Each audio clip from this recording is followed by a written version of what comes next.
Hello students, आज हम class 7 के मैथमेटिक्स का एक्सरसाइज 3.3 का सारा क्वेश्चन सॉल्व करने वाले हैं। और इस क्वेश्चन को सॉल्व करने में जो भी कॉन्सेप्ट्स आएंगे वो हम क्वेश्चन सॉल्व करने के साथ ही सीख लेंगे। तो आते हैं अपने फर्स्ट क्वेश्चन पे। फर्स्ट क्वेश्चन है कि use the bar graph figure 3.3, यानी फिगर 3.3 जो है एक बार ग्राफ है। बार ग्राफ का प्रयोग कीजिए और आंसर द फॉलोइंग क्वेश्चन कीजिए। Which is the most popular pet. तो यहाँ पे देखिए, क्वेश्चन बाद में देखेंगे, पहले इस बार ग्राफ को समझते हैं। बार ग्राफ होता क्या है, बार ग्राफ की ज़रूरत क्यों पड़ती है। बार ग्राफ ये है कि आपको इसमें पूरा डाटा दिया हुआ रहता है। जैसे ये बार ग्राफ है, इसमें पूरा डाटा दिया हुआ है, सारा इन्फॉर्मेशन दिया हुआ है। और इससे फ़ायदा क्या है कि हम सीधे इसको देख के ही बता देंगे कि क्या क्वेश्चन पूछा जा रहा है। बार ग्राफ का मतलब ये विजुअल रिप्रेजेंटेशन, यानी देख के ही आप बता सकते हैं। तो आपको क्वेश्चन में कभी कभी बार ग्राफ दिया हुआ रहेगा और कहा जाएगा कि इसको देख के आंसर बताइए। कभी कभी बार ग्राफ बनाने के लिए कहा जाएगा। तो बार ग्राफ बनाएंगे कैसे, तो पहले इस बार ग्राफ को देखिए। एक ग्राफ पेपर आता है और उसमें इस साइड जो है फ्रीक्वेंसी लिखी हुई होती है। आपके पास टेबल बना होगा, ये फ्रीक्वेंसी लिखी है, ये स्टूडेंट्स के बारे में लिखा हुआ है। और नीचे में जो दूसरा पार्ट आता है उसका सब्जेक्ट जो भी है वो नीचे में लिखाता है। और बार ग्राफ में क्या है कि हम एक स्केल अपने मन से चूज करते हैं। जैसे यहाँ पे बार ग्राफ में बार्स होते हैं, जैसे आप ये जो देख रहे हैं ये बार्स है, ये सारे बार्स है और ये इक्वल विड्थ के होते हैं, यानी इनकी जो चौड़ाई होती है वो बराबर होती है। इसकी चौड़ाई भी बराबर है, इसकी चौड़ाई भी बराबर है, इसकी चौड़ाई भी बराबर है, इसकी चौड़ाई भी बराबर है। और हम क्या करते हैं, इसमें एक एक घर छोड़ के जो है अपना बार ग्राफ बनाते हैं। जैसे यहाँ पे देखिए, एक बार ग्राफ बनाया गया है, एक घर छोड़ा गया है, दूसरा बार ग्राफ बनाया गया है, यहाँ पे छोड़ा गया है, फिर यहाँ पे छोड़ा गया है, फिर यहाँ पे एक एक घर छोड़ के हम ऐसे बनाते हैं। तो इधर फ्रीक्वेंसी लिखी जाती है, यानी कितने नंबर मौजूद है, और नीचे जो है सब्जेक्ट्स लिखा जाता है। और हम जो है एक स्केल जो है चूज कर लेते हैं। बार ग्राफ का देखिए एक टाइटल भी होता है जो कि दिया हुआ है, pets owned by students of class 7। अब क्वेश्चन पे ध्यान देते हैं और नीचे है pet animals. Which is the most popular pet. तो जिसका बार सबसे ऊपर जाएगा वो सबसे पॉपुलर पेट होगा। तो यहाँ पे देखिए, यहाँ कुत्ता है, कुत्ता का बार ग्राफ कहाँ तक गया है, 8 तक है, यानी कुत्ते की संख्या 8 है। बिल्ली का बार ग्राफ 10 तक गया है, यानी बिल्ली की संख्या 10 है। रैबिट का जो है यहाँ पे देखिए 2 तक ही आया है, तो यानी इसकी संख्या जो है कितनी है, 2 है। फिर ये क्या है, HAMSTERS, हैमस्टर्स, ये जो है यहाँ तक आया है, ये कहीं बीच में है। देखिए 2 है, 4 है और ये बीच में है, तो ये 6 है, तो ये बीच में कहीं ना कहीं मान लीजिए कि ये यहाँ पे 5 है, 5 होगा ये। फिर अदर्स की बात करें तो ये 3 पे आता है, क्योंकि 2 के बाद सीधा 4 है, 4 पर है नहीं, तो 2 से ज़्यादा है, 4 से कम है, तो यहाँ पे एक 3 ही तो बचा, तो 3 है। क्वेश्चन पूछा जा रहा है कि मोस्ट पॉपुलर पेट कौन सा है, तो जिसका बार सबसे ऊपर होगा वही पॉपुलर पेट होगा। तो सबसे बार यहाँ पे जो है बिल्ली का ऊंचा है 10, तो पहले नंबर का आंसर हमारा क्या हो जाएगा, मोस्ट पॉपुलर पेट जो है कैट है। क्योंकि ये पूरा डाटा दिया हुआ है किसका, कि क्लास 7 के बच्चे कौन कौन से पालतू जानवर को रखते हैं। तो सबसे पॉपुलर यहाँ पे बिल्ली है, यानी ज़्यादातर बच्चे जो हैं वो बिल्ली को पालते हैं। दूसरा है, how many student have dog as a pet. तो यहाँ पे देखिए नंबर ऑफ स्टूडेंट्स हमारे पास इधर है और यहाँ पे पेट की संख्या। तो पूछा जा रहा है कि कितने विद्यार्थियों के पास पेट के रूप में, यानी पालतू के रूप में कुत्ता है। तो देखिए कुत्ता तो यही, कुत्ता यहाँ से यहाँ तक गया है, यहाँ से यहाँ तक गया, ये उसका बार है। यानी कुत्ता जो है, कितनी संख्या है कुत्तों की, 8 संख्या है। यानी कि कितने स्टूडेंट्स के पास कुत्ते जो है, कितने स्टूडेंट्स के पास कुत्ते जानवर के रूप में है। तो नंबर ऑफ स्टूडेंट्स ये है, कुत्ते ये है, यानी 8 स्टूडेंट के पास जो है जानवर के रूप में, पालतू के रूप में कुत्ते हैं। तो पहले का आंसर कैट हो जाएगा, दूसरे का आंसर 8 हो जाएगा। ये क्वेश्चन कंप्लीट होता है। दूसरा, अब हम इसके दूसरे क्वेश्चन को सॉल्व करेंगे। यहाँ पे दूसरा क्वेश्चन है, रीड द बार ग्राफ, यानी इस बार ग्राफ को रीड कीजिए और आंसर बताना है। यानी इस पूरे बार ग्राफ को अगर समझे तो यहाँ पे एक डाटा दिया हुआ है एक बुक स्टोर का, यानी किताब की दुकान का, उसने लगातार 5 साल में जितनी भी किताबें बेची उसका ये पूरा जो है इन्फॉर्मेशन दिया हुआ है। तो इस बार ग्राफ को देख करके आपको बताना है कि कितनी किताबें जो है इसने 89 में, 90 में, 92 में बेची है। उससे पहले हम यहाँ पे कुछ चीज़ों को ध्यान देते हैं। जैसे देखिए, इस बार ग्राफ में जो स्केल 1 यूनिट की ली गई है वो 100 बुक की ली गई है। तो यहाँ पे ये 100, उसके बाद 100 का डिफरेंस लिया, 200, 300, 400, 500, 600, ये स्केल क्रिएट हुआ। और इस साइड जो है फ्रीक्वेंसी लिखी जाती है, यानी नंबर लिखी जाती है, और इस तरफ जो बचता है सब्जेक्ट वो लिखा जाता है। और ये जो है बार होते हैं जो कि इक्वल विद के होते हैं। तो अब हम आते हैं अपने क्वेश्चन पे। क्वेश्चन है 1989 यानी 1989 में इसने कितनी किताबें बेची हैं। तो देखिए, मान लीजिए अगर ये 100 है तो 100 से 200 तक ये कैसे गया होगा। जैसे कि ये 100 है तो फिर ये 110 हुआ होगा, 120 हुआ होगा, 130 हुआ होगा, 140 हुआ होगा। तो इस तरह से चूँकि ये शॉर्टेस्ट डिस्टेंस में दिया हुआ है, लेकिन अगर ग्राफ यहाँ पे अगर क्लियरली रहता तो पता चल जाता। तो 150, 60, 70, 80 इस तरह से ये हुआ होगा।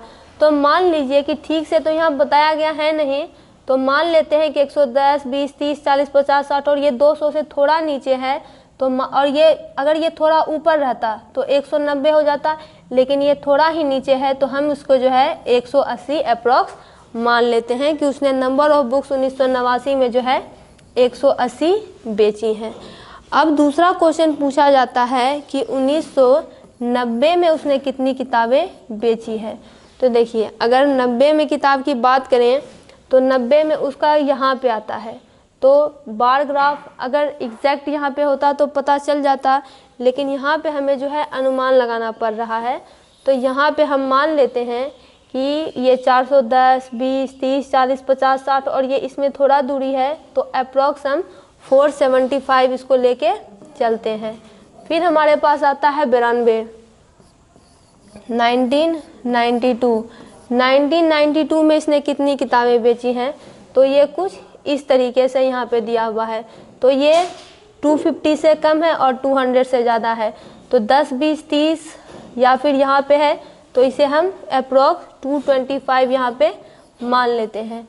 तो यहाँ पे 1989 में उसने 180 किताबें बेच दी, 90 में 475 और 92 में 225। ये सारे अप्रॉक्स डाटा है, क्योंकि इसमें तो देख के भी ठीक से नहीं पता चल रहा है कि यहाँ पे किस साल कितनी किताबें बेची गई। तो यहाँ पे देखिए, अब पूछा जा रहा है दूसरी, ये तो पहला क्वेश्चन था। अब सेकंड क्वेश्चन है, in which year were the books about 475 sold. About 475 यानी कि एक जो है ये अप्रॉक्सीमेशन अबाउट की बात की जा रही है, ये एग्जैक्ट नहीं मालूम है। तो 475 किताबें कब बेची गई है, तो 1990 में बेची गई है, 1990 में।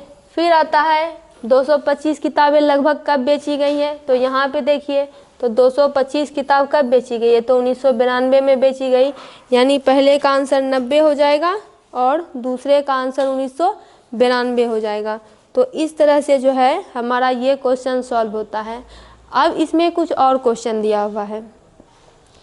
देखिए, in which year were fewer than 250 books sold, यानी कि ये ग्राफ से देख के क्वेश्चन बनाना है कि किस साल were fewer than 250 books sold, यानी 250 से फ्यूअर का मतलब यहाँ पे है कम, 250 से कम किताबें किस साल बेची गई। तो ग्राफ को देखते हैं। देखिए, यहाँ पे मान लीजिए ये 250 है, ये 250 है हमारा, क्योंकि यहाँ पे हमने 225 माना है, ये 250 है। तो इससे तो 90 में ज़्यादा ही बार है, तो ये ज़्यादा बेची गई। यहाँ भी ये ज़्यादा ही है, ये 91 वाला भी ज़्यादा है, 90 वाला भी ज़्यादा है। और यहाँ पे कौन है, ये 89 वाला, ये तो 180 है और यहाँ पे 225 माना है, वो भी ज़्यादा हो गया। तो किस किस साल ऐसा हुआ, तो देखिए 225 हमने कब को माना है, 92 को। तो 92 जो है फ्यूअर बुक्स बिका 250 से, और साथ ही साथ 1989 में भी ऐसा ही हुआ, क्योंकि देखिए इसको हमने 225 ही माना है 92 को, तो 250 से तो 225 कम ही हुआ, तो यहाँ पे हो गया। और 89 में तो 180 किताब हमने माना ही है। तो यहाँ पे जो है हमारा दोनों आंसर हो जाएगा, एक हो जाएगा हमारा 89 और एक हो जाएगा 92। नेक्स्ट क्वेश्चन है, can you explain how would you estimate the number of book sold in 1989। यानी क्या आप एक्सप्लेन कर सकते हैं कि आखिर कैसे आपने पता लगाया कि 1989 में जो है कितना किताब बिका है। तो देखिए 89 में कितना किताब बिका है, इसको एक्सप्लेन क्या करना है, हाइट से एक्सप्लेन करना है। अगर ये 10 की स्केलिंग चल रही है तो यहाँ पे कहीं तो जैसे हमने पहले बनाया था तो ये 110 होगा, फिर 120 होगा, 130 होगा, ऐसे करके ये 200 तक गया होगा। या फिर 110 मान लीजिए नहीं होगा तो सीधा 120, 40, 60, 80 या फिर इस तरह से ये हुआ होगा। दो ही कंडीशन यहाँ पे बनती है। जैसे मान लीजिए ये 100 है तो मान लीजिए 20 का स्केल अगर रखा गया होगा तो ये 120, 140, 160, फिर 180 और फिर ये सीधे जाके जो है 200 हो गया होगा। तो ये बार ग्राफ है, यहाँ पे हम सीधे देख के ही बता सकते हैं। तो हमने यहाँ पे देख कर ही, और ये इससे थोड़ा ही नीचे था तो अगर ये 20 का स्केल गया होगा तो इस तरह से अगर 10 का भी स्केल जाता तो आराम से बताया जाता, क्योंकि इसमें जो है ज़्यादा दूरी है नहीं। तो इस तरह से जो है हमने पता लगा लिया कि ये जो है 180 है। यही पूछा जा रहा था कि 89 में कितनी किताबें बिकी। तो आपको जो है स्केल की जो है ये लिख देना है कि 200 से जो है ये थोड़ा ही नीचे था। अगर यहाँ पे 20 की स्केल चली होगी तो इससे बताना काफ़ी आसान है। बार ग्राफ में तो हम देख के ही बता सकते हैं, इसलिए देख के ही जो है, चूँकि ये थोड़ा नीचे है तो हमने पता लगा लिया कि ये 180 है। तो इस तरह से जो है दूसरा क्वेश्चन कंप्लीट होता है। अब हम आते हैं तीसरे नंबर क्वेश्चन पे। तीसरा नंबर क्वेश्चन है, number of children in 6 different classes are given below. यानी 6 अलग अलग क्लासेस में नंबर ऑफ चिल्ड्रंस यहाँ पे क्या है तो फ्रीक्वेंसी है, उसका डाटा आपके पास गिवन है। तो डाटा को आपको बार ग्राफ पे रिप्रेजेंट करना है। देखिए 5th क्लास में 135 बच्चे हैं, 6 में 120 है, 7 में 95 है, 8 में 100 है, 9th क्लास में 90 है, 10th क्लास में 80 है। तो इसको अब बार ग्राफ पे रिप्रेजेंट कैसे करें। तो देखिए यहाँ पे हम सबसे देखेंगे कि सबसे लोएस्ट नंबर कौन है और सबसे हाईएस्ट नंबर कौन है। सबसे लोएस्ट नंबर यहाँ पे 80 है, हाईएस्ट नंबर 135 है। यानी अब जब हम स्केल बनाएंगे तो 135 से ये ज़्यादा ही होगा। 135 तो लेना ही है, 135 आएगा ही, 135 से ज़्यादा पर हम इसको इंड करेंगे। तो किसका स्केल रखें कि कौन सा यूनिट लें जो कि ये सब आ जाए। तो देखिए नंबर कैसे है, 80, 90, 100, 95, 120, 135। तो मान लीजिए अगर हम 10-10 का स्केल लेंगे, स्केल लेना आपके हाथ में है, जो स्केल आपको सबसे आसान लगता है वो स्केल ले लीजिए। तो स्केल हम अपने मन से ले सकते हैं। 10 का अगर स्केल लें तो आसानी से बता सकते हैं, बस ग्राफ थोड़ा लंबा हो जाएगा और इसे आसानी से रिप्रेजेंट कर देंगे। जैसे कि कुछ इस प्रकार से, जैसे यहाँ पे हम ये ले लेते हैं। देखिए यहाँ पे तो ये होगा भी नहीं, लेकिन हम ट्राई करेंगे। और यहाँ पे हमारा जो है ये बार ग्राफ हो जी। इसी तरीके से हमारे पास हमारा बार ग्राफ दिया हुआ रहता है और इधर हम क्या लिखते हैं, फ्रीक्वेंसी लिखते हैं। यहाँ पे हमारा सबसे पहले यहाँ पे हम स्टार्ट करते हैं 0 से, ये हमारा 0 होता है। और अगर हम 10 का स्केल लेंगे तो ये कुछ इस तरीके से होगा। जैसे यहाँ पे 10, 20, 30, 40, 50, 60। हालांकि ग्राफ में पेपर में तो ये इक्वल विथ के बने हुए होते हैं तो उसमें ज़्यादा झंझट नहीं होता है।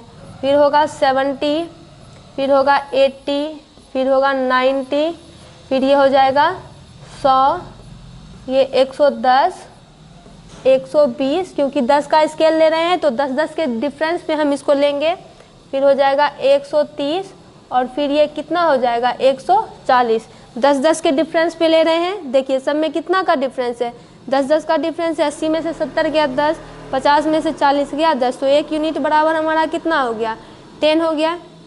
अब यहाँ पे बोला क्या जा रहा है, इधर तो हो गया हमारा फ्रीक्वेंसी, नंबर ऑफ चिल्ड्रन इधर हमारा आ गया जो कि आता है, हम इधर लिख देते हैं, चूँकि टेढ़ा करके लिखना आसान नहीं है तो हम यहाँ पे ऐसे ही लिख देते हैं नंबर ऑफ चिल्ड्रन, यानी ये नंबर ऑफ चिल्ड्रन है। और इधर साइड हमारा क्या लिखाएगा, इधर साइड हमारा लिखाया जाएगा क्लास। यही कुछ इस तरीके इसके तरीके होते हैं लिखने के। अब देखिए सबसे पहले हम यहाँ पे आते हैं, सबसे स्मॉलेस्ट से शुरू करेंगे तो 10th में 80 है, तो यहाँ पे हमारा जो है 80 हो जाएगा, 80 हमारा यहीं पे है। तो यहाँ पे देखिए ये हमारा 80 है। ग्राफ पेपर में तो आपको काफ़ी जगह रहेगा तो आपको ये सब नहीं करना पड़ेगा, यानी क्लास 10th में 80 है तो यहाँ पे हम TNTH नहीं लिख पाएंगे, हम सीधे 10th लिख देते हैं, लेकिन आपको जो है पूरा 10th लिखना पड़ेगा। तो ये हमारा क्लास 10th हो गया। फिर यहाँ पे इक्वल विथ का छोड़ा जाता है जगह, एक घर छोड़ते हैं फिर आगे बढ़ते हैं। फिर आता है 90, तो 90 का ग्राफ यहाँ बना देते हैं। तो देखिए 90 कहाँ यहाँ पे है, एक घर हम बराबर विथ का छोड़ेंगे और यहाँ पे बनाएंगे, यही हमारा 90 है। और ये किस क्लास का है, तो ये है 9th क्लास का, यहाँ पे हम 9th लिख देंगे। फिर हमारे पास आ जाएगा 100, 100 है हमारे पास 8 क्लास का, तो 100 यहाँ पे है तो इसके सामने सामने लिख देंगे। ये किस क्लास का है, 8 क्लास का, तो यहाँ पे नीचे में 8 लिख देंगे। और अब हमारे पास आता है 95, यानी तो देखिए 90 और 100 है तो बीच में 95 है, 10 का ही तो छोड़े हैं, तो मान लीजिए यहाँ पे हमारा 95 है तो यहाँ पे हम खींच देते हैं सेलेक्ट करके कुछ इस तरीके से। यहाँ पे ये हमारा 95 वाला भाग हो गया। और ये किस क्लास का है, 7th क्लास का है, तो ये हो गया 7th क्लास का। अब हमारे पास है 120, अब सीधे 120 में जाएंगे तो वो यहाँ पे है, तो 120 के सामने यहाँ पे जो है हमारा एक ग्राफ खींचा जाएगा और ये है 6th क्लास का। अब हम इसको थोड़ा बड़ा कर लेंगे। फिर हमारे पास आता है 135, तो 135 यहाँ पे है तो यहाँ पे इसको खींच लेते हैं। हालांकि आपको स्केल की ज़रूरत पड़ेगी अपने ग्राफ पेपर में कॉपी में इसको खींचने के लिए। और ये है हमारे पास 5th क्लास का। तो इस तरह से हमारा ये जो बार ग्राफ है पूरा वो प्रिपेयर यहाँ पे हो जाता है। यहाँ पे हमने क्या किया, 10-10 की यूनिट ली और ये हमारा नंबर ऑफ स्टूडेंट्स हो गया और ये हमारा पूरा क्लास हो गया। तो इसमें करना क्या था, बस आपको जो है दिमाग लगा के स्केल चूज़ करना है कि ऐसा स्केल चूज़ करें जो कि ज़्यादा बड़ा ना हो और आसानी से हमारे इस डाटा को कवर कर ले। और जो भी हाईएस्ट डाटा हमारे पास यहाँ होता है उससे ज़्यादा पे हमें इंड करना पड़ता है। जैसे यहाँ पे 135 था तो हमने यहाँ पे 140 पे इंड किया। तो क्या इस ग्राफ में आप देख के नहीं बता पा रहे हैं, जैसे मान लीजिए आपके पास ये डेटा नहीं रहता, यही डेटा रहता, तो क्या आप नहीं बता देते। अब बताइए 10th क्लास में कितने स्टूडेंट हैं, तो 80। फिर 9th क्लास में कितने स्टूडेंट हैं, तो 95। 8th क्लास में कितने हैं, 100। 9th क्लास में कितने हैं। तो इस तरह से आप जो है डाटा देख के आसानी से बता सकते हैं। यही हमारा जो है बार ग्राफ बनाने का तरीका है कि आपको जो है स्केल का ध्यान रखना पड़ता है। यहाँ पे देखिए पूरा स्केल का ध्यान, हमने 1 यूनिट बराबर 10 लिया है, 10-10 का डिफरेंस है यहाँ पे और सारा डाटा यहाँ पे कवर होके आ गया है। तो इस तरह से ये क्वेश्चन पूरा होता है। अब हम आते हैं अपने नेक्स्ट क्वेश्चन पे। तो यहाँ पे कहा जा रहा है कि आपने यहीं पे क्वेश्चन पूछा जा रहा है कि आपने यहाँ पे स्केल कैसे चूज़ किया। तो डाटा के हिसाब से, डाटा को देख के हमने पूरा स्केल चूज़ किया। 1 यूनिट बराबर हमने 10 स्टूडेंट्स लिया तो हमने हमारा जो स्केल ये चूज़ हो गया। तो इस क्वेश्चन का आंसर हो जाएगा कि हमने 10-10 करके जो लिया है, 1 यूनिट बराबर हमने 10 स्टूडेंट लिया है, तो हमारा ये पूरा हो गया। दूसरा है answer the following question, which class has the maximum number of children and the minimum. तो देखिए मैक्सिमम नंबर ऑफ चिल्ड्रन तो ये बार ग्राफ देखने की ज़रूरत नहीं है, यहीं से पता चल रहा है। Maximum number of children 5th class में है 135 और minimum number of children class 10th में हो गए हैं 80। ये तो यहीं से देख के पता चल रहा है। मैक्सिमम 135 और सबसे कम, मैक्सिमम का मतलब सबसे ज़्यादा, मिनिमम का मतलब सबसे कम, तो मैक्सिमम 135 और मिनिमम 80। फिर है find the ratio of student of class 6 to the ratio of class 8, यानी अब रेशियो निकालना है किसके किसके बीच में, तो 6 से लेके 8 वाले के बीच में। तो 6 वाले का कितना है, देखिए 6 वाले का 120 है, और फिर निकालना किसके साथ है इससे, एक second, 6 to the student of class 8, तो क्लास 8 का कितना विद्यार्थी है, 100 है, 6 का 120 है, 8 का 100 है, तो दोनों को कट कर दीजिए, ये कितना हो जाएगा रेशियो, ये हो जाएगा 12:10, या फिर ये और काटिए, 2 6 या 12, 2 5 या 10, तो ये कितना हो जाएगा 6/5, यानी इसका रेशियो कितना हो गया 6:5, यानी जो 3 नंबर क्वेश्चन है उसका हमारा आंसर 6:5 हो जाएगा, क्योंकि 6 to 8 रेशियो कहा जा रहा है, तो जो पहले कहा जाएगा वो ऊपर लिखाएगा, जो नीचे कहा जाएगा रेशियो में वो नीचे लिखाता है, दोनों को सिंपलेस्ट फॉर्म में रिड्यूस कर देंगे, रेशियो निकल के आ जाएगा। तो अब आप इसका स्क्रीनशॉट ले लीजिए। अब हम आएंगे अपने नेक्स्ट क्वेश्चन पे, ये सारा क्वेश्चन तो पूरा हो गया। देखिए नेक्स्ट क्वेश्चन यहाँ पे हमारे पास 2 इन्फॉर्मेशन नीचे में दी हुई है, तो जब 2 इन्फॉर्मेशन दी हुई है और बार ग्राफ बनाना होता है, तो ऐसी कंडीशन में हम बनाते हैं डबल बार ग्राफ, उसी बार ग्राफ में डबल डबल बार दे देते हैं, हो गया डबल बार ग्राफ, कुछ ज़्यादा नहीं करना है। Performance of a student in first term and second term is given, यानी फर्स्ट टर्म में बच्चों का परफॉर्मेंस यहाँ दिया हुआ है, इंग्लिश में 67, हिंदी में 72, ये सारे नंबर आए हैं उसको 5 विषय में, सेकेंड टर्म में भी 5 विषय का नंबर दिया हुआ है। तो आपको एक डबल बार ग्राफ बनाना है, आपको एक एप्रोप्रिएट स्केल चूज करना है और फॉलोइंग क्वेश्चन को जो है आंसर करना है। तो देखिए एप्रोप्रिएट स्केल क्या चूज करेंगे, यहाँ पे 70, 65, 90, 95 है, अगर मान लीजिए 5-5 का स्केल चूज करें तब तो आसानी से बता देंगे, लेकिन थोड़ी समस्या होगी, यानी दूरी ज़्यादा नहीं होनी चाहिए दोनों के बीच में।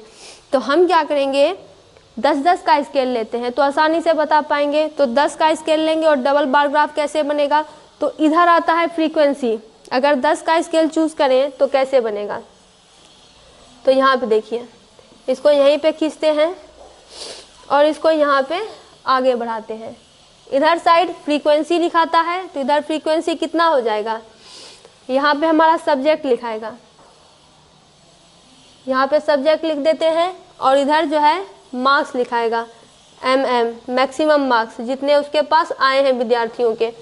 तो अगर हम 10 का स्केल चूज करें, पहले स्केल चूज कर लेते हैं, तो ये कितना हो जाएगा, यहाँ से 0 हो जाएगा सबसे पहले, उसके बाद यहाँ पे 10, 20, 30, 40, 50, सबसे ज़्यादा कितना गया है यहाँ पे 95 गया है, तो 95 से ऊपर हमें इंड करना पड़ेगा, तो 100 पे इंड करेंगे, और ये हो जाएगा 60, 70, 80, 90, 100। चलिए यहाँ पे हमारा जो है इंड करिए, यही रूल है कि जो आपके पास मैक्सिमम दिया हो उससे आपको ऊपर इसे इंड करना पड़ेगा, उससे ज़्यादा संख्या लेनी पड़ेगी इंड करने के लिए।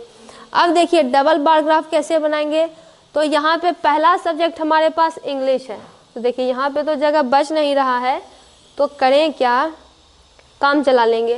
पहला सब्जेक्ट इंग्लिश है, इंग्लिश में 67 मार्क्स आए, तो 67 कहीं यहाँ पर होगा, यहाँ पे 67 होगा, यहाँ पे, तो क्योंकि 1 2 3 4 5 6 7 8 9 10 है, तो यहाँ पे 67 होगा, तो यहाँ पे हम एक खींच लेते हैं बार ग्राफ, और नीचे में हम सिर्फ ई लिख देते हैं आपको समझने के लिए कि पता चले ये इंग्लिश का है, लेकिन आपको पूरा लिखना है।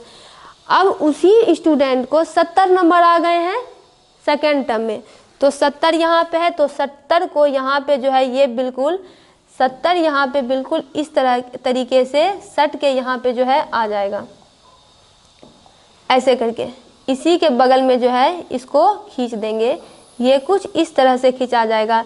लेकिन पता कैसे चलेगा हमें, तो इसको क्या करेंगे, दूसरे वाले पोर्शन को शेडिंग कर देंगे। शेडिंग आपको जो है पेंसिल से कर देना है उसे पूरा, ताकि पूरा पता चल जाए। हम यहाँ पे समय बचाने के लिए इसको पूरा शेडिंग नहीं करेंगे, ये आपको करना पड़ेगा। तो ये हो गया, और दूसरा सब्जेक्ट भी हमारा, और ये तो इंग्लिश सब्जेक्ट है ही, ENG यहाँ पे लिख देते हैं। तो ये देखिए ये है पहला, और ग्राफ पेपर में अब एक दूसरा जगह यहाँ पे एक घर छोड़ देंगे और उसके बाद हिंदी में आएंगे। तो हिंदी में इसे पहले में आया है 72, तो 72 कहीं यहाँ पे होगा, ये 70 है तो 72 कहीं यहाँ पे होगा मान लीजिए, तो ये कितना हो जाएगा यहाँ पे 70 से थोड़ा ऊपर ही 72 है। इसका एक ग्राफ खींच देंगे पहला वाला। उसके बाद फिर उसे 65 आ गया है, तो 65 कहीं यहाँ पे होगा बीच में, तो हम स्केल से खींच के यहाँ पे कर देंगे और इसे जो है शेडिंग कर देंगे तभी पता चलेगा। तो इसका ये कौन सा सब्जेक्ट था, ये था हिंदी। अब तीसरे सब्जेक्ट में आते हैं, वो मैथमेटिक्स 88, तो 88 कहीं यहाँ पे है, 80 से 90 तो 1 2 3 4 5 6 7 8, तो यहाँ पे होगा 88।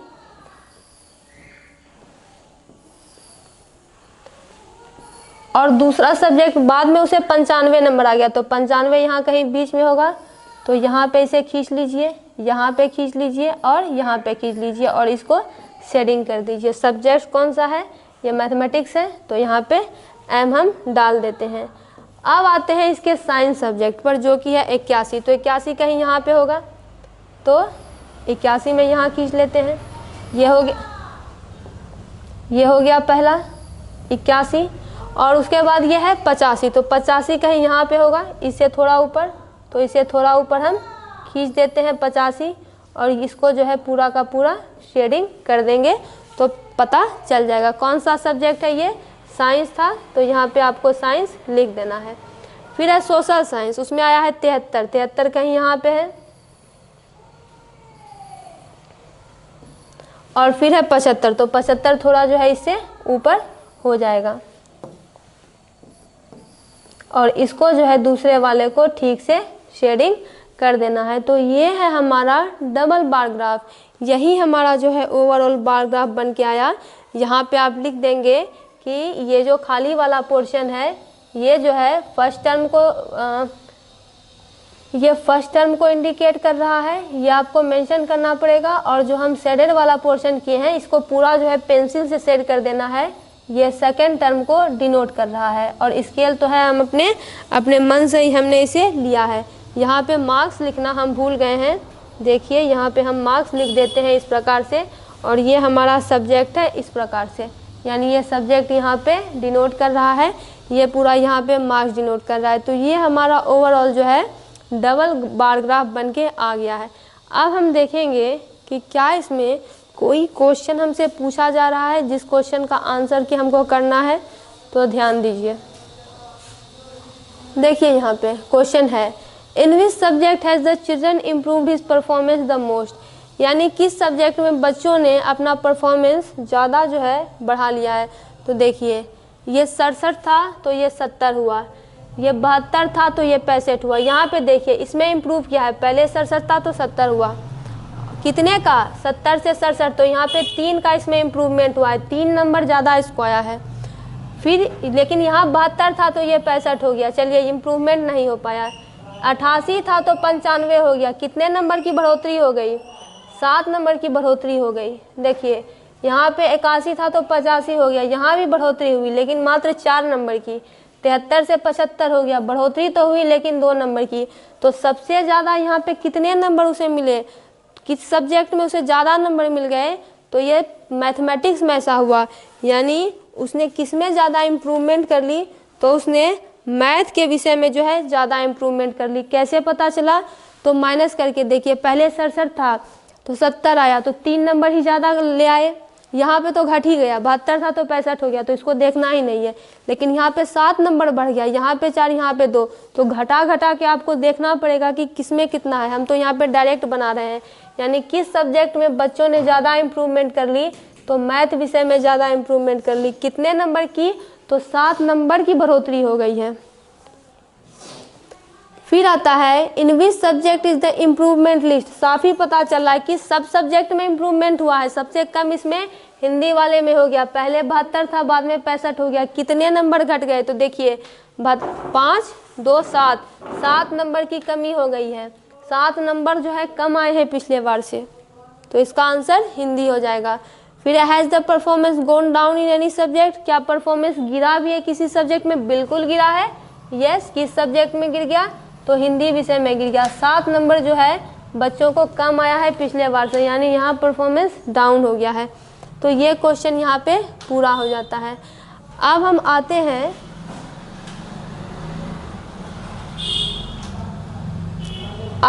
हैं अपने नेक्स्ट क्वेश्चन पे।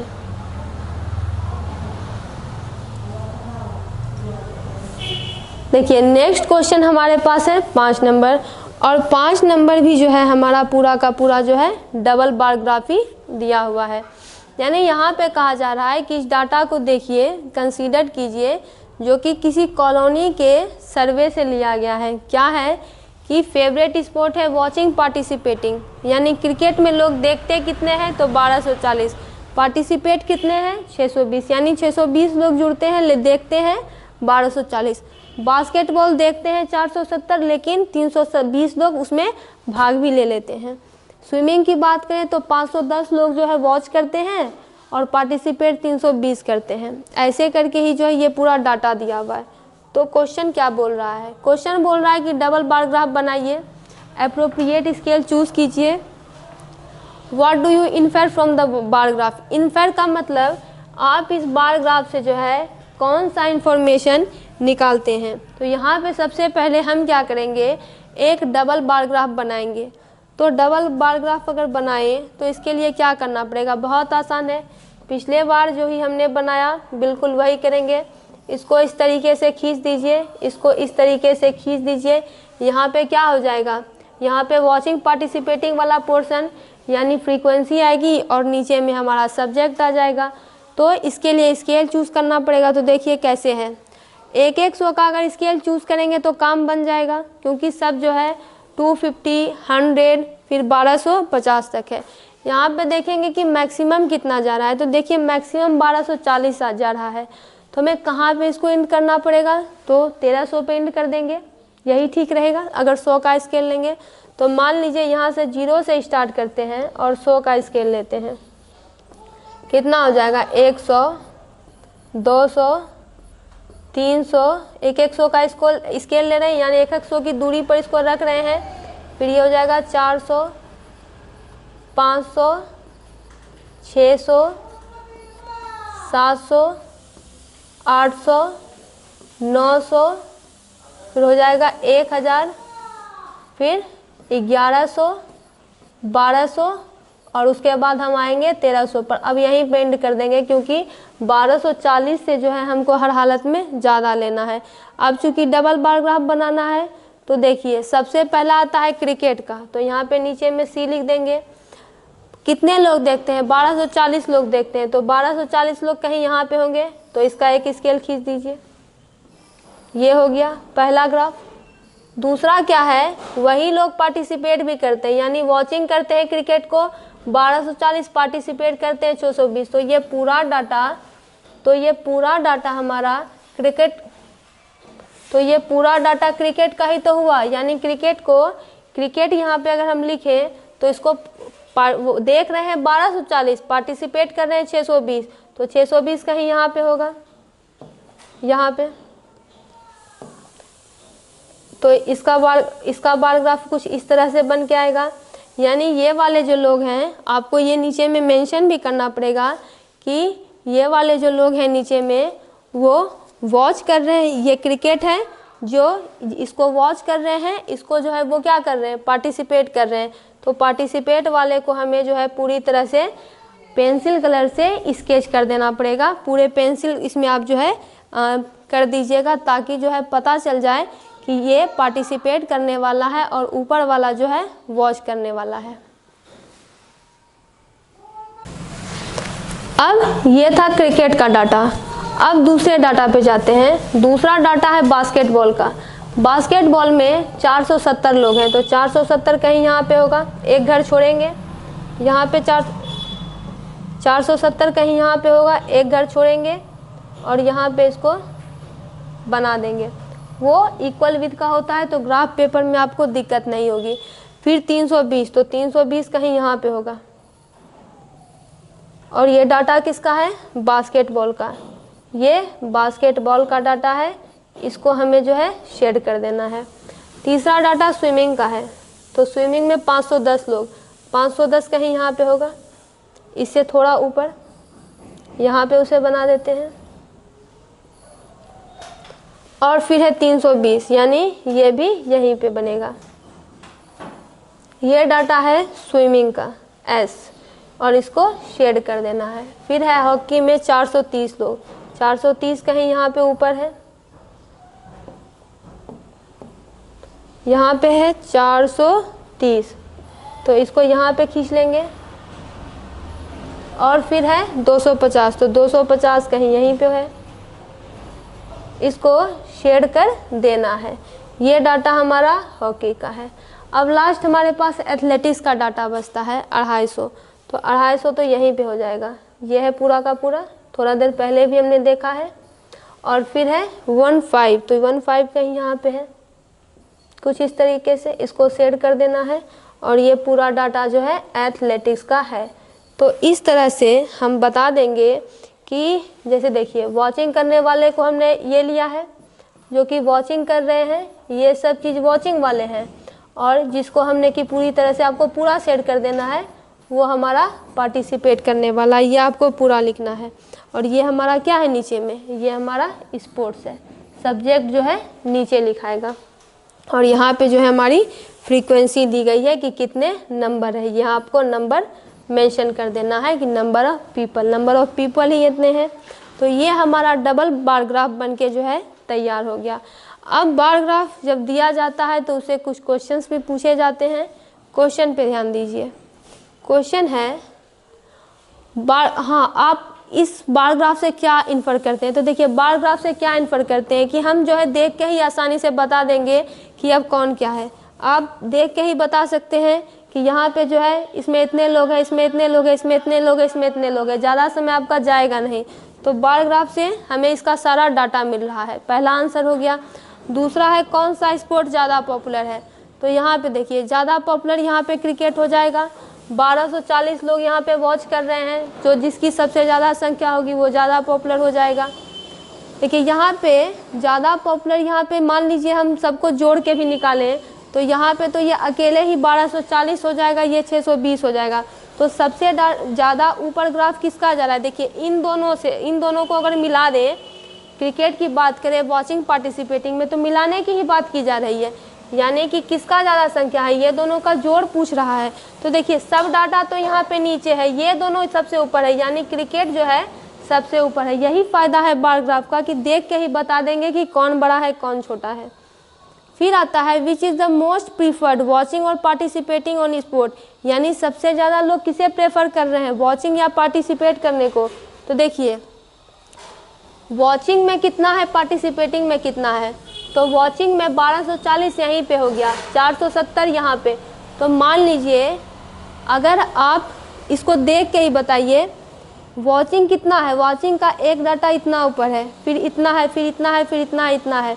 तो वॉच वाला जो है हमेशा जो बार ग्राफ है वो ऊपर ही जा रहा है, लेकिन पार्टिसिपेट करने वाला देखिए यहाँ भी नीचे है, यहाँ भी नीचे है, यहाँ भी नीचे है, यहाँ भी नीचे, यहाँ भी नीचे है।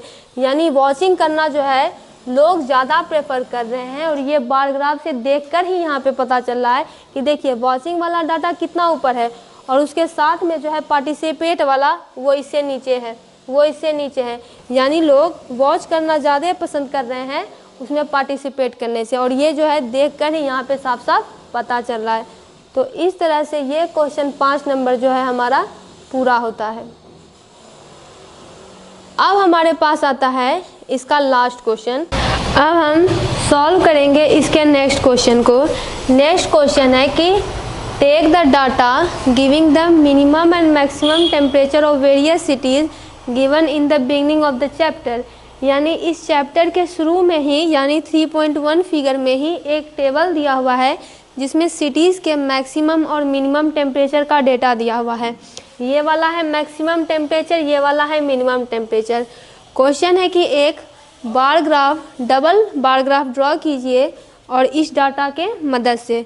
तो डबल बार ग्राफ के लिए सबसे पहले हम यहाँ पे खींचेंगे और यहाँ पे खींचेंगे। यहाँ पे हम एक चीज़ मेंशन भी करेंगे कि यह हमारा एक्स एक्सिस है और यह हमारा वाई एक्सिस है। अब यहाँ पे चूँकि देखिए टेम्परेचर कैसे है, तो टेम्परेचर 38, 29, 26 यानी इस प्रकार से है। तो इसको देख के बता सकते हैं कि हम अगर 10 का स्केल लेंगे तो आराम से ये सब हो जाएगा। तो यहाँ पे सबसे पहले 0 और मैक्सिमम कितना ये गया है, तो ये गया है 41 तक, तो हम 50 पे एंड करेंगे क्योंकि जो भी दिया हुआ रहता है उससे मैक्सिमम पे ही एंड करते हैं। तो ये हो जाएगा 10, 20, 10 का डिफरेंस रख रहे हैं क्योंकि इन दोनों के बीच की दूरी ज़्यादा नहीं होनी चाहिए, ज़्यादा लंबा नहीं होनी चाहिए। तो ये हो जाएगा 40, 50 तक ही लेना है तो हम इसे थोड़ा बड़ा बड़ा लेते हैं क्योंकि 50 तक ही लेना है। तो देखिए यहाँ पे 10, यहाँ पे 20, यहाँ पे 30, यहाँ पे 40 और यहाँ पे 50। ये हमारा एक ग्राफ तैयार हो गया। हम इधर क्या, और ये जो है हमारा क्या बताएगा, ये हमारा टेम्परेचर बताएगा, वो भी किस में, तो डिग्री सेल्सियस में। और नीचे में जो है हमारी सिटीज़ होगी, यानी ये बता रहा है कि सिटीज़ का यहाँ से यहाँ तक डाटा जा रहा है। और ये टेम्परेचर, ये जो है हमारा टेम्परेचर है जो कि डिग्री सेल्सियस में हमको दिया हुआ है। यहाँ पे डबल बार ग्राफ शो करना है। तो डबल बार ग्राफ में देखिए अहमदाबाद जो है उसका मैक्सिमम टेम्परेचर 38 डिग्री सेल्सियस है। तो 38 यहाँ पे होगा, 38 हमारा यहाँ पे होगा 40 के नीचे। तो यहाँ से स्टार्ट करते हैं। ये तो हो गया मैक्सिमम टेम्परेचर का। अब मिनिमम वाले को देखिए, वो है 29 डिग्री सेल्सियस। तो 29 कहीं यहाँ पे होगा, लेकिन रूल क्या है कि हम इसको पूरा जो है पेंसिल से पूरा शेड कर देंगे। और ये बताया किसका जा रहा है, तो अहमदाबाद का। हम इन शॉर्ट यहाँ पे ए लिख देते हैं। अब आते हैं दूसरे सिटीज़ पे। दूसरा सिटी है अमृतसर, उसका है 37 डिग्री। तो 37 कहीं यहाँ पे होगा। एक घर छोड़ के हम आगे बढ़ेंगे और उसका मिनिमम टेम्परेचर है 26 डिग्री सेल्सियस। तो 26 कहीं 25 के ऊपर होगा यहाँ पे, और इसको अभी जो है मेंशन कर देना है। और ये है अमृतसर का, AM यहाँ पे लिख देते हैं। फिर तीसरा है बेंगलोर का 28 डिग्री सेल्सियस। 28 कहीं यहाँ पे होगा, यहाँ पे होगा क्योंकि वहाँ पे 29 था, तो 28 थोड़ा नीचे हो जाएगा, ये हो जाएगा 28। और फिर है 21 डिग्री सेल्सियस। तो 20 से थोड़ा ही ऊपर ये होगा, ये यहाँ पे हो जाएगा। इसको जो है हम शेड कर देंगे। ये तीसरा हमारा बेंगलोर का है। अब आते हैं दूसरे पे, चेन्नई पे 36 डिग्री सेल्सियस। तो 36-35 के ऊपर होगा, ये कहीं यहाँ पे होगा।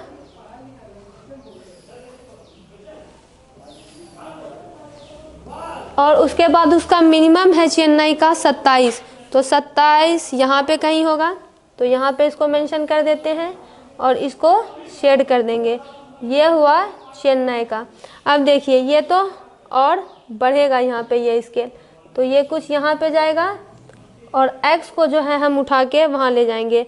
जब भी हम इसे बनाएंगे तो x y एक्सिस को जो है ज़रूर मेंशन करेंगे कि ये हमारा हॉरिजॉन्टल लाइन है, ये हमारा वर्टिकल लाइन है। हॉरिजॉन्टल वाले को x एक्सिस बोलते हैं, वर्टिकल वाले को y एक्सिस बोलते हैं। अब आता है चेन्नई तक हो गया, 4 तक हो गया, 1 2 3 4। फिर दिल्ली 38 डिग्री सेल्सियस। तो 38 यहाँ पे कहीं होगा,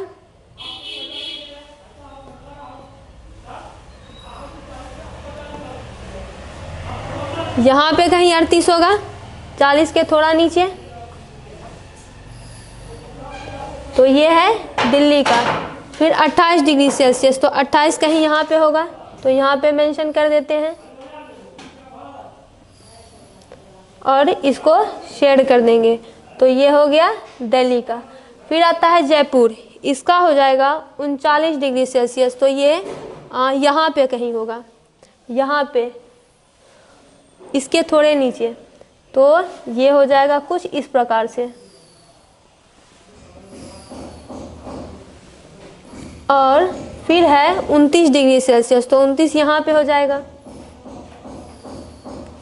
इसको शेड कर देंगे और ये हमारा हो जाएगा 1 2 3 4 5। तो 1 2 3 4 5, 1 2 3 4 5। दिल्ली का तो ये हो ही गया था, तो हमें अब जयपुर जाना था। तो ये 39 हो गया और फिर ये 29 हो गया।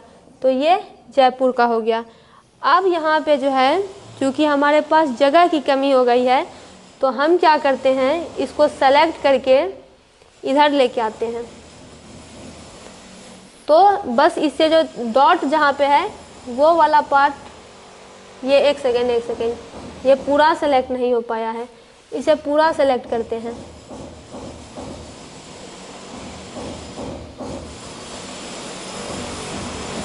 तो ये जो है यहाँ पे भी ये नहीं हो रहा है, तो एक काम करते हैं, हम इस डायग्राम को ही सेलेक्ट करके हटा देते हैं या फिर यहीं पे बना देते हैं। तो देखिए ये कितना हो जाएगा। अगर हम इसको और आगे बढ़ाएंगे शेप में, यहाँ पे इसको थोड़ा छोटा कर सकते हैं, इसको ही छोटा कर देते हैं। तो देखिए अब हमारे पास ये टेम्परेचर कितना का आ गया है, जयपुर तक का आ गया है। अब हम जम्मू में जाएंगे 41 डिग्री सेल्सियस, तो 41 यहाँ पे थोड़ा ऊपर हो जाएगा, ये हो जाएगा, और फिर है 26, तो 25 से थोड़ा ऊपर हो जाएगा, तो ये हो जाएगा वहाँ, ये हो जाएगा ये, और यहाँ पे हम इस एक्स एक्सिस को इरेज कर देते हैं। इसको जो है हम शेड कर देंगे, हालांकि आपके पास ग्राफ पेपर रहेगा तो ये इक्वल विथ का रहेगा। तो ये हो गया जम्मू का। फिर आता है मुंबई 32 डिग्री सेल्सियस, ये कहीं यहाँ पे है कुछ इस तरीके से, और ये है 26 डिग्री, मुंबई का 32 डिग्री सेल्सियस और 27 डिग्री सेल्सियस, तो वो कहीं यहाँ पे होगा। ये हो गया मुंबई का और ये हो गया हमारा एक्स एक्सिस। तो इस तरह से हमारा ये जो बार ग्राफ है वो बन के आता है। अब यहाँ पे हमने एक स्केल कितने को चुना है, तो 10 डिग्री सेल्सियस हमने लिया है। 10-10 की दूरी पर ही देखिए, 10-10 की डिफरेंस पर ही ये पूरा हमारा यहाँ पे आ गया है। और ये जो ये वाला भाग है, इसको जो है ये मैक्सिमम टेम्परेचर बता रहा है MAX, और ये जो शेडेड वाला भाग है जिसे आपको पूरा शेड करना है, ये मिनिमम टेम्परेचर यहाँ पे बता रहा है। ये हमारा रिक्वायर्ड जो है बार ग्राफ यहाँ पे आ गया है। अब इसके कुछ क्वेश्चन हमको पूछे जा रहे हैं। क्वेश्चन है कि which city has the largest difference in the minimum and maximum temperature on the given date. यानी यहाँ पे क्वेश्चन है कि किस सिटी का जो है लार्जेस्ट डिफरेंस आ रहा है मिनिमम और मैक्सिमम टेम्परेचर में, यानी कि इस दिन में डिफरेंस निकालना, यानी सब्ट्रैक्ट करना है मिनिमम और मैक्सिमम का। तो बड़े में से छोटे को घटाएंगे, तो सबको घटा के देख लेते हैं कि किसका ज़्यादा डिफरेंस आएगा। जैसे कि मान लीजिए यहाँ पे हमारा ये पूरा ये दिया हुआ है, ये हमारा ये एक डाटा है, तो इसको हम कॉपी करके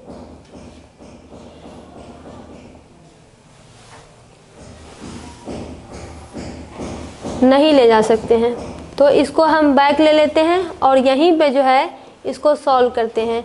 जैसे हमारे पास मिनिमम और मैक्सिमम का डिफरेंस दिया हुआ है, तो जितने भी सिटी हैं सबका जो है हमको माइनस करके देखना पड़ेगा कि कौन किसका है। तो यहाँ पे देखिए, यहाँ पे मैक्सिमम माइनस मिनिमम अगर करेंगे तो पहले आता है अहमदाबाद का, तो 38 माइनस अगर 29 करेंगे तो ये कितना हो जाएगा, 38 डिग्री माइनस 29 डिग्री, तो ये हो जाएगा 8 1 9, यहाँ पे डिफरेंस आ गया 9 डिग्री सेल्सियस। अब हम दूसरे क्वेश्चन को सॉल्व करते हैं। दूसरा मैक्सिमम माइनस मिनिमम कितना हो जाएगा, 37 degree Celsius minus 26 degree Celsius, तो ये ओवरऑल हमारे पास आ जाएगा 11 डिग्री सेल्सियस। ये दूसरा आंसर हो गया। अब अगर आप तीसरे को अब हम यहीं पे माइनस कर देते हैं, तो देखिए ये कितना हो जाएगा, ये 7 डिग्री सेल्सियस हो जाएगा। फिर ये कितना हो जाएगा, 6 3 9 डिग्री सेल्सियस इसका आंसर हो जाएगा। इसका 10 डिग्री सेल्सियस आंसर हो जाएगा, इसका भी 10 डिग्री सेल्सियस आंसर हो जाएगा, और इसका कितना हो जाएगा, 27 28 29 30। अगर 41 में से 26 घटाएंगे तो 30 10 40, 10 से 11 12 13 14 डिग्री सेल्सियस आ जाएगा। और इसका कितना डिग्री सेल्सियस हो जाएगा, 3 2 5 28 28 29 30 31 32, तो 5 डिग्री सेल्सियस हो जाएगा। तो लार्जेस्ट डिफरेंस बताइए किसका है। देखिए इसका जो है 9 डिग्री सेल्सियस आया, उसका जो है 11 डिग्री सेल्सियस आया, इसका 7 डिग्री सेल्सियस और इसका 9 डिग्री सेल्सियस। तो यहाँ पे सबसे ज़्यादा किसका आ रहा है, जम्मू का आ रहा है, यानी इसका लार्जेस्ट डिफरेंस है जो कि है 14 डिग्री सेल्सियस। तो फर्स्ट आंसर में हमारा हो जाएगा जम्मू हो जाएगा कि इसी के टेम्परेचर में जो है लार्जेस्ट डिफरेंस जो है देखा जा रहा है। दूसरा है विच is the hottest city and which is the coldest city. तो देखिए सबसे गर्म शहर कौन है जिसका टेम्परेचर मैक्सिमम सबसे ज़्यादा होगा। तो सबसे ज़्यादा टेम्परेचर किसका है, 41 जम्मू का है। तो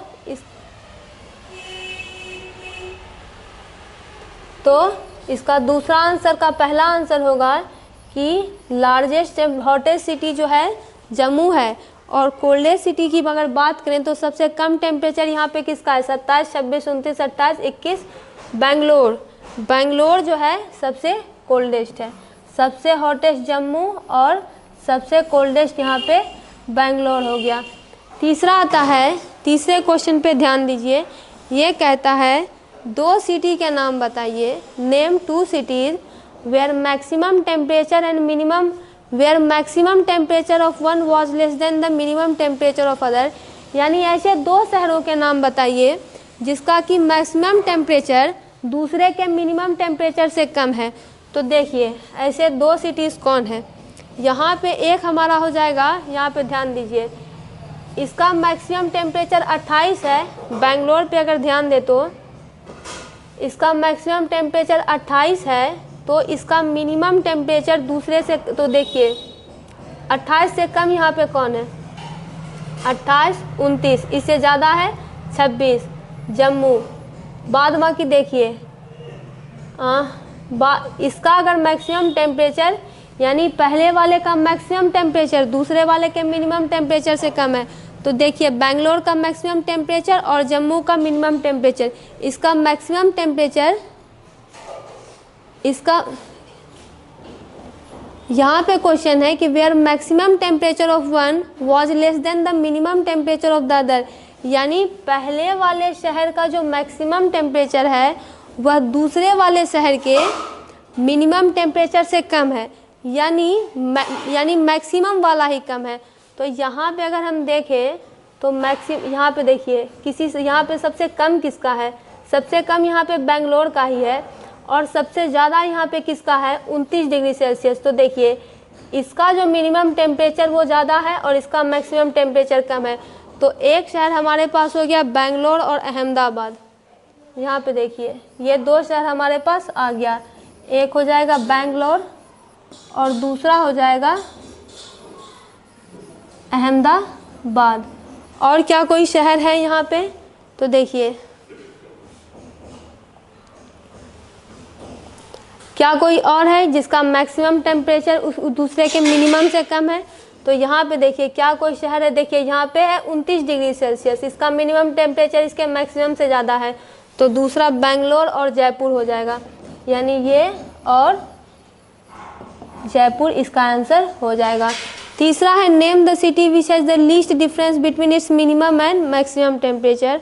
अब उस शहर का नाम बताइए जिसके मिनिमम और मैक्सिमम टेम्परेचर में सबसे कम डिफरेंस है। तो सबसे कम डिफरेंस तो यहीं से पता चल जाएगा। देखिए यहाँ पे 5 डिग्री सेल्सियस है, बाकी तो इससे कम है नहीं। तो लास्ट वाले का आंसर जो है मुंबई हो जाएगा। इसी में जो है सबसे कम डिफरेंस है इसी के टेम्परेचर में। तो इस तरह से इस एक्सरसाइज के सारे प्रश्न जो है यहाँ पे समाप्त हो जाते हैं और आप इस पूरे का स्क्रीनशॉट ले लीजिए।